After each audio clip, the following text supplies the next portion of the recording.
nag-aalugan ng mga pancake. Tara, tikman natin. Ito yung sikat na fluffy pancake dito sa Tondo. At habang naglilibot ako dito sa Ugbo, Tondo, uy, may sikat na vlogger. Ay nakita ko yung kanilang stall na Fluffy Chance Soufflé Pancakes. Meron silang 6 na flavors. Oreo cheesecake, blueberry cheesecake, mango graham, strawberry, tiramisu, at original. Ang in-order ko ay yung blueberry pancake for only 150 pesos. So, on the spot pala nila ito ginagawa. Talagang bago ang pancake butter para umalsa siya ng maayos at hindi babaksak. So, ayan, ni Mekus na yung egg white gamit ang electric mixer at pati na rin yung egg yolk mixture. Pinaghiwalay, maraming pinagdaanan pero sa huli nagsama rin pala. Kapag well combined na, lulutuin na sa soufflé maker. Wiwisi ka ng tubig sabay tatakpan. At ayan, luto na! Pinagpatong at nilagyan ng cream sa taas. Siguro may halong cream cheese yan. Nilagyan ng mga toppings. Excited na talaga ako matikman yan. Kaya kunin na natin yung order ko. Talagang umaalog-alog yung pancake, oh. Itsura pa lang masasabi ko na nasulit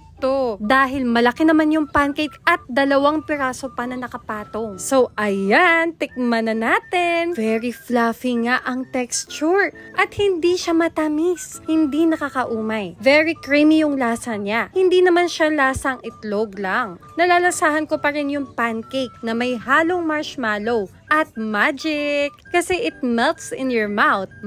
Ang sarap talaga nito. So ano pa inaantay mo? Bumili ka na! Bye!